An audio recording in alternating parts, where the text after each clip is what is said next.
Good morning, student. Today we start our chapter number 5th, retirement और death of a partner. हमारा admission वाला chapter complete हो गया है. जितने टाइप्स के न्यूमेरिकल्स थे वो मैंने करवा दिए हैं. पीडीएफ आपको दे दिया है. पीडीएफ में से आपको जो भी बचे हुए न्यूमेरिकल्स है वो पूरे करना है. अगर किसी स्टूडेंट को प्रॉब्लम आती है तो वो पर्सनल व्हाट्सएप नंबर से पूछ सकते हैं. अब हम स्टार्ट कर रहे हैं हमारा चैप्टर नंबर 5th, रिटायरमेंट और डेथ ऑफ अ पार्टनर. जैसे चैप्टर के नेम से ही क्लियर है कि यहाँ पर पार्टनर का रिटायरमेंट और डेथ से रिलेटेड न्यूमेरिकल क्वेश्चंस हमको करना होंगे. Introduction. When an exiting partners leave the partnership firm for any reason, then it is termed as a retirement of partnership. जब कोई पुराना पार्टनर किसी भी रीज़न से कोई पार्टनरशिप फर्म को छोड़ता है तो उस टर्म को हम क्या कहते हैं? रिटायरमेंट कहते हैं. According to the law of nature there is no definite time for death of a person. किसी पर्सन का कोई टाइम नहीं होता है डेथ का. When a partner related to the firm dies during the financial year, generally partnerships come to an end. जब कोई partner का अगर कोई फाइनेंशियल ईयर में मिड में कहीं उसकी डेथ हो जाती है तो पार्टनरशिप का एंड हो जाता है. But if the remaining partner wish they may continue the business in new firm. अगर रिमेनिंग पार्टनर ये विश करते हैं कि वो बिजनेस को कंटिन्यू रखेंगे. Accounting treatment remain same in case death और रिटायरमेंट. तो हमारा अकाउंटिंग ट्रीटमेंट क्या होता है? सेम होता है. रिटायरमेंट और डेथ, रिटायरमेंट और डेथ में कोई ज़्यादा डिफरेंस नहीं आते है ट्रीटमेंट में. अब हम सबसे पहले स्टार्ट कर रहे हैं हमारा retirement of a partner. Meaning separation of a partner from the partnership business is called retirement of partner. कोई भी पार्टनर अगर फर्म से सेपरेट हो रहा है तो हम उसको क्या कहते हैं? रिटायरमेंट कहते हैं. Retirement of partner is reconstitution of partnership. हमने देखा था कि रिकॉन्स्टिट्यूशन हमारा कब कब होता है? First, change in profit sharing ratio. Second, admission, retirement, death and amalgamation of two partnership firm. तो इफ़ अगर रिटायरमेंट हो रहा है दैट मीन्स हमारी फर्म का रिकॉन्स्टिट्यूशन हो रहा है. पुरानी फर्म हमारी एंड हो रही है और नई फर्म हमारी फोर्स में आ रही है. The remaining partners wish to continue the business. If the condition of retirement have already been agreed to by the partners and have been laid down in the partnership deed. जो हमारी condition होती है retirement की वो already हमारी agree होना चाहिए जो डीड में हमारी लिखी हुई है. Then the partner can retire from the partnership. तब हमारा कोई पार्टनर फर्म से रिटायर हो सकता है. On this condition after the consent of the other partner. In case of partnership at will, a partner can retire from the firm after giving a notice. अगर कोई partner अपने मन से will say retire होना चाहता है तो वो पार्टनरशिप फर्म को एक नोटिस दे देगा और अदर पार्टनर जब उसको अपना कंसर्न दे देंगे तो वो पार्टनर फर्म से रिटायर हो जाएगा. Causes of retirement of a partner. क्यों किसी पार्टनर का रिटायरमेंट होता है, उसके कॉजेस क्या क्या होते हैं? फर्स्ट कॉज है हमारा following are the some causes of retirement of a partner. First, old age of a partner. है ना, हमको सबको पता रहता है कि एक एज के बाद में व्यक्ति काम नहीं कर पाता है. तो अगर उसका पार्टनरशिप डीड में कोई हमने एज डिसाइड करके रखी है 60-65, अगर पार्टनर की ओल्ड एज हो जाती है तो वो फर्म से रिटायर हो जाता है. Second, incapability of a partner.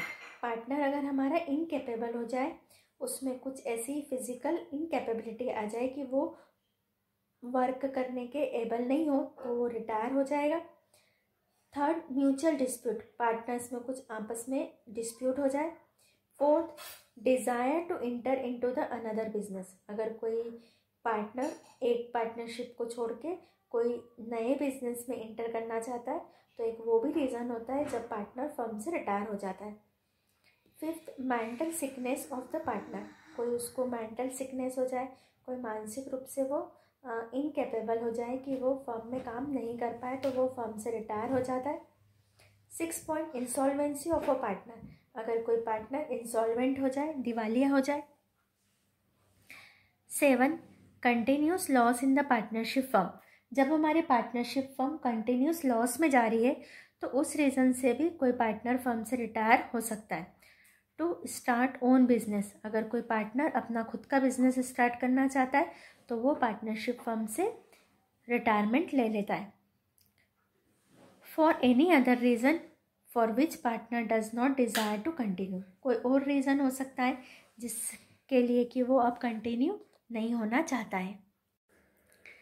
Legal position of retiring partner, एक रिटायरिंग पार्टनर की लीगल पोजीशन क्या होती है?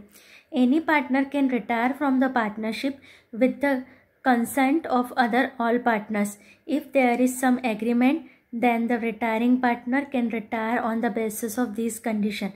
Partner retiring at will can be retired by giving notice to this effect. अगर कोई पार्टनर फर्म से रिटायर हो रहा है तो उसको अदर पार्टनर का कंसेंट लेना पड़ता है। अगर सब एग्री हो जाते हैं तो वो पार्टनर फर्म से रिटायर हो सकता है। अगर पार्टनर अपनी विल से रिटायर हो रहा है तो उसको इसका नोटिस देना पड़ता है। According to Partnership Act, any changes in the partnership or an admission, retirement, death of a partner, the partnership is dissolved. अगर कुछ भी पार्टनरशिप में चेंज हो रहा है तो हमारी पार्टनरशिप डिसॉल्व हो जाती है। Dissolution of partnership does not mean that the firm is also dissolve. Partnership dissolve हो रही है ना, पार्टनरशिप समाप्त हो रही है, पर इसका ये मीनिंग नहीं है कि हमारी फर्म भी डिसॉल्व हो जाती है, ख़त्म हो जाती है, एंड हो जाती है। बिकॉज हो सकता है कि जो कंटिन्यूइंग पार्टनर है, रिमेनिंग पार्टनर है, वो फर्म को कंटिन्यू कर सकते हैं। अ न्यू फर्म में be created under the changes situation, जो भी चेंज सिचुएशन है उसमें एक न्यू पार्टनरशिप हमारी बन सकती है। The retiring partner of the executor of the डिकीज partner is entitled to his her capital share of goodwill, undistributed profit and reserve. जो रिटायरिंग पार्टनर होता है या जिस पार्टनर की डेथ हो गई है, उसका जो एग्जीक्यूटर होता है उसको फर्म से उसकी कैपिटल लेने का, गुडविल का शेयर लेने का, अनडिस्ट्रीब्यूट प्रॉफिट और रिजर्व लेने का राइट होता है। The remaining partners who form a new firm give him her the amount of goodwill, क्या देते हैं वो उसको? अमाउंट ऑफ गुडविल देते हैं। Legally a retiring partner is also liable for the liabilities incurred during his her period of partnership. जो भी retiring partner होता है उसने जहाँ तक काम करा है, जिस डेट तक फर्म में, उस डेट तक, रिटायरमेंट की डेट तक के लिए वो फर्म में जो भी काम किए हैं उसके लिए लाइबल होता है। But practically the retiring partner is discharge from this responsibility bye paying him his share in the firm, क्योंकि वो फर्म को अपना शेयर दे देता है तो वो फ्री हो जाता है। इसमें यहाँ तक लिखना है, इसमें यहाँ से लेके यहाँ तक लिखना है, सेकंड में आपको डिसॉल्व तक लिखना है, फर्स्ट में आपको पूरा लिखना है। ये 4 पॉइंट से आपका legal position of retiring partner IMP question है, कंप्लीट हुआ। अब है हमारा accounting regarding retirement of a partner, accounting problems on retirement of a partner. एक पार्टनर का जब रिटायरमेंट होता है तो कौन कौन सी हमको अकाउंटिंग करना पड़ती है। Some accounting problems arise on retirement of a partner. Retiring partner is entitled to get back his capital after necessarily adjustment. जब कोई पार्टनर रिटायर होता है तो हमारे सामने कुछ अकाउंटिंग प्रॉब्लम्स आती है। रिटायरिंग पार्टनर्स को उसकी कैपिटल को हम आफ्टर सम नेसेसरी एडजस्टमेंट, कुछ नेसेसरी एडजस्टमेंट करके रिटर्न कर देते। On retirement following entries are done in the books to calculate the amount payable to the retiring partner. Retiring partner को हम अमाउंट रिटर्न कर देते। फर्स्ट है calculation of new profit sharing ratio of the remaining partner. क्या करना पड़ता है हमको रिटायरमेंट के समय? न्यू प्रॉफिट शेयरिंग रेशो का कैलकुलेशन करना पड़ता है। Revaluation of assets and liability, revaluation हमारा सेम टू सेम होता है जैसा हमने एडजस्टमेंट में किया था। फिर हम थर्ड करते division of undistributed accumulated profits in general reserve. Fourth valuation and treatment of goodwill. Fifth calculation of amount payable to the retiring partner. Six determining the total liability of the amount due to retiring और डिकीज partner. Seven accounting for the method of settlement of the amount due the retiring or deceased partner। जो भी हमारे partner की कमी हो रही है, जो भी रिटायर हो रहा है, हम उसका क्या क्या करते हैं, हम कैलकुलेशन ऑफ न्यू रेशो करते हैं, गुडविल का एडजस्टमेंट करते हैं, वैल्यूशन करते हैं, रीवैल्यूशन अकाउंट बनाते हैं, जनरल रिजर्व, एक्यूमुलेटेड प्रॉफिट का करते हैं। सारे ट्रीटमेंट हमारे लगभग जो हमारे एडमिशन में होते हैं वैसे ही होते हैं। तो हम इसमें सबसे पहले ले रहे हैं हमारा future profit sharing ratio of remaining partner. Remaining partners का फ्यूचर का प्रॉफिट शेयरिंग रेशो निकालेंगे हम यहाँ पर। तो यहाँ पर हमको अलग अलग कंडीशंस होती है, उन कंडीशंस के हिसाब से हम सम करेंगे। हम इलास्ट्रेशन से सम्स को समझेंगे। XYZ sharing profit in the ratio of 4:3. Calculate the new ratio of remaining partner in the following condition: when X retire, when Y retire, when Z retire। अब हमारा रिटायरमेंट के समय क्या होता है कि जो पार्टनर हमारा रिटायर हो रहा है उसका शेयर जो हमारे रिमेनिंग पार्टनर है उनको मिल जाता है, यानी उनको कुछ गेन हो जाता है। तो यहाँ पर जो हमारा न्यू रेशो का फॉर्मूला बनता है वो ओल्ड प्लस गेन से हमारा काम होता है। एडमिशन में ओल्ड माइनस सेक्रीफाइस से होता है, यहाँ पर ओल्ड प्लस गेन से होता है। व्हेन एक्स रिटायर, अब एक्स रिटायर हो रहा, कुछ भी नहीं बोला है तो हम एक्स का शेयर हटा देंगे। एक्स को हटा दिया 4, यानी अब वाई और जेड का न्यू शेयर रहेगा 3 और 2। क्या करा हमने, केस 1 एक्स को हटा दिया, नील कर दिया, और अब वाई और जेड का न्यू रेशो 3 और 2। केस 2 वाई रिटायर हो रहा तो हमारा जो ओल्ड रेशो है 4:3:2, उसमें से हमने वाई को हटा दिया तो न्यू रेशो हमारा एक्स और जेड का बचा 4:2। केस 3 में जेड रिटायर हो रहा है तो जेड को हटा दिया 4:3:2 में से, तो अब एक्स और वाई का बचा 4:3। ये हमारी फर्स्ट कंडीशन है। जब हमको कुछ भी नहीं दिया रहता है, कुछ भी गेनिंग हमको दिया नहीं है, तो जो पार्टनर रिटायर हो रहा है उसका हम हटा देंगे और जो बचा हुआ रेशो रहेगा वही हमारा न्यू रेशो होगा रिमेनिंग पार्टनर्स का। Illustration 2, Amit, Sumit and Vineet share profit and losses in the ratio of 6:5:3। Amit retire from business, Sumit and Vineet purchase his share equally. अब वो इक्वली ले रहे, यानी उसका शेयर ये दोनों इक्वली डिस्ट्रीब्यूट कर रहे। Find out the new profit sharing ratio. As both the partners purchase Amit share equally, they both gain half of the Amit ratio. अब अमित जो रिटायर हो रहा है उसका रेशो कितना है, 6/14। तो 6/14 का हाफ करा 3/14, यानी 3/14 is a gain of Sumit and Vineet. तो द सुमित न्यू रेशो हमारा फॉर्मूला लगेगा ओल्ड प्लस गेन। ओल्ड है 5/14, गेन है 3/14, प्लस करा 4/7। ऐसे ही विनीत का न्यू निकालेंगे 3 + 14, क्योंकि इसका ओल्ड ही 3 + 14 था, गेन भी 3 + 14 है, तो हमारा आ गया 3/7। दस द न्यू रेशो इज़ 4:7, क्योंकि 4/7 3/7 तो 4:3। यानी रिटायरमेंट में हमारा कंसंट्रेशन गेन पर रहेगा, एडमिशन में हमारा कंसंट्रेशन सेक्रीफाइस पर था। Illustration 3, ABC are partner in a firm sharing profit and losses in the ratio of 1/2, 1/3, 1/6। Find out the new profit sharing ratio if C retire from the firm and A and B purchase his share 2/3 and 1/3। तो हम यहाँ पर निकाल लेंगे C share acquire AB in 2:1।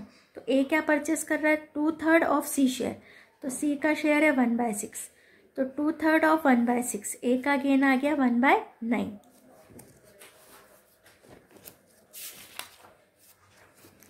ऐसे B purchase कर रहा है 1/3 ऑफ C शेयर, तो 1/3 निकालेंगे हम।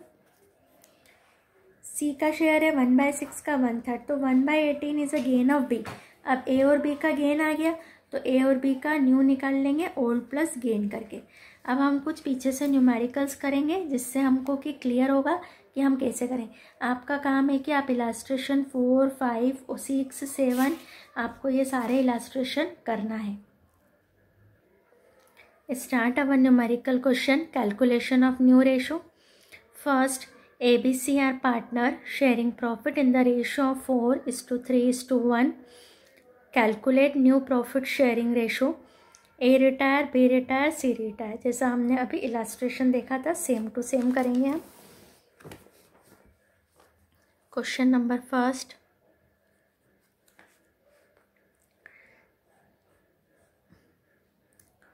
ओल्ड रेशो, पार्टनर है ए, बी, सी, रेशो है 4, 3, 1। अब सबसे पहले हम फर्स्ट कंडीशन लिखेंगे।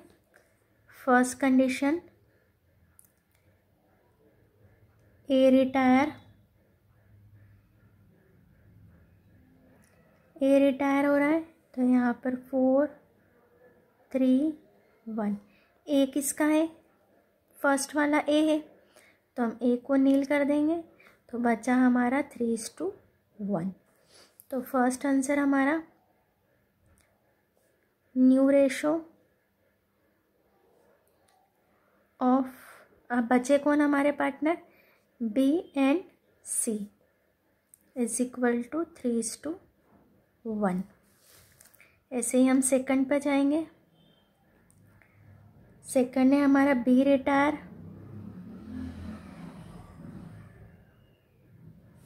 बी रिटायर हो रहा तो 4:3:1। तो हम क्या करेंगे? 4 इसको नील कर देंगे तो हमारा बच्चा 4:1। आंसर लिखेंगे न्यू रेशो, अब हमारे पार्टनर बचे ए और सी, 4:1। ऐसे ही हम थर्ड पे जाएंगे। थर्ड कंडीशन है हमारी सी रिटायर, सी रिटायर हो रहा है, रेशो है 4:3:1। तो हमारा क्या बचेगा? 4:3 और ये हमारा कट जाएगा। तो हमारा न्यू रेशो ऑफ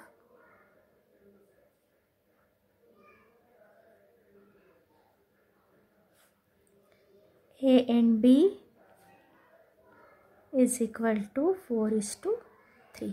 ये हमारा फर्स्ट क्वेश्चन सॉल्व हुआ। सेकंड क्वेश्चन हम देखेंगे, रीड करेंगे बुक में से।